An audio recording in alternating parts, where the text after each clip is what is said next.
Et si on découvrait l'intérieur d'une église? Comme ça, la prochaine fois que vous y rentrerez, vous pourrez vous la péter. Alors déjà, au cas où, parce que je sais que certains se posent la question, n'importe qui peut rentrer dans une église. C'est la maison de Dieu, elle est ouverte à tous. Et alors, une fois qu'on est dedans, la première chose qu'on rencontre en général, c'est un bénitier. Alors, c'est pas là-dedans qu'on baptise les enfants. En fait, avant mars 2020, il y avait toujours un peu d'eau bénite au fond, et ça permettait à tous les chrétiens qui rentraient de prendre un peu et de se signer du signe de la croix. Mais bon, en mode coronavirus, on fait plus trop quoi. Mais pour le coup, si vous êtes dans une paroisse super hype comme la mienne, vous êtes passé au distributeur d'eau bénite. Puis après, on arrive dans ce qu'on appelle la nef. C'est là que se posent les gens pour prier à la messe. Et la nef, elle est entourée par le déambulatoire qui fait tout le tour de l'église. C'est là qu'on déambule. Et après, au bout de la nef, on arrive dans le chœur. Et au final, c'est trop mignon parce que le chœur de l'église, ça s'écrit avec un H, mais c'est un peu comme celui-là, chœur, parce que c'est là le centre de tout ce qui se dit à la messe. Et ce qu'on va retrouver dans le chœur de toute l'église, ce sont un autel et un ambon. L'ambon, vous voyez, c'est un genre de pupitre, mais un peu particulier. C'est pas un pupitre pour faire chanter, c'est un pupitre pour proclamer la parole de Dieu. Et ça, donc, c'est l'autel, mais ça s'écrit pas comme un 3 étoiles avec un H. Ça, c'est l'autel du sacrifice. Ronde sacrée, d'ailleurs, littéralement. Et voyez, au fond, sûrement que si on appelle ça le chœur, c'est parce que c'est là que se trouvent les deux tables indispensables pour nourrir la vie du chrétien. La table du corps du Christ et la table de la parole de Dieu. Mais sinon, ça vous dit d'en découvrir toujours plus? Du genre qu'on aille visiter ce grand truc là-haut? Ou que je vous montre que Love Story n'a rien inventé?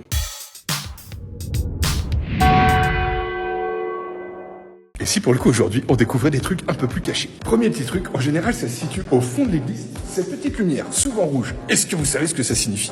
À côté de cette petite lumière, il y a toujours un coffret magnifiquement ornementé, c'est ce qu'on appelle le tabernacle. Bon, dis donc, on dirait quand même vachement une insulte québécoise. Bah oui, c'est parce qu'ils ont détourné le mot. En fait, le tabernacle, c'est avant tout ce coffret particulièrement précieux qui contient le corps du Christ. Donc c'est pour rappeler cette présence physique de Dieu dans le tabernacle qu'on laisse allumer ces petites lumières. Deuxième truc à découvrir, et qui à l'inverse de ce que pensent certains ne vient pas du monde de la télé-réalité, mais qu'on retrouve dans quasiment toutes les églises, le confessionnal. C'est moi. C'est là qu'en général se mettent les pénitents à genoux. Et c'est là que se met le prêtre. En général, tranquille, posé. En fait, c'est un moment privilégié où le chrétien peut dire ce qui lui pèse sur le cœur, la culpabilité qu'il ressent, et le prêtre, par le sacrement du pardon, peut lui donner la grâce de pouvoir se réconcilier. Et pour finir, le lieu où je suis sûr que 99% d'entre vous n'êtes jamais entrés. C'est la pièce qui se trouve derrière cette porte. La sacristie.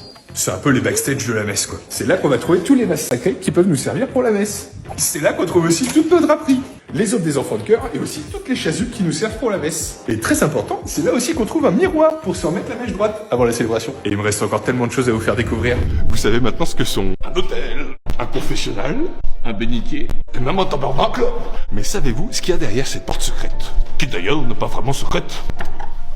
Et si on découvrait l'intérieur d'un clocher? Ça commence souvent par un escalier en colimaçon. Faut pas être claustro, hein. Au premier étage, on trouve l'orgue. Il n'y a pas à dire. Même s'ils n'oseront jamais l'avouer, la plupart des organismes, parfois, ils se la jouent un peu David Guetta. Mais continuons donc notre ascension. Et c'est là qu'on arrive aux cloches. Alors c'est le genre d'endroit où il faut faire bien attention où on met les pieds, parce que c'est le genre de parquet qu'on peut vite traverser. En général, on en trouve toujours au moins deux, et c'est elle qu'on entend sonner la volée à la sortie de nos célébrations pour en faire profiter tout le village, tout le quartier de la joie de ce qu'on vient de célébrer. Et c'est aussi d'ici qu'on peut s'amuser à faire Dark Vader avec la cloche.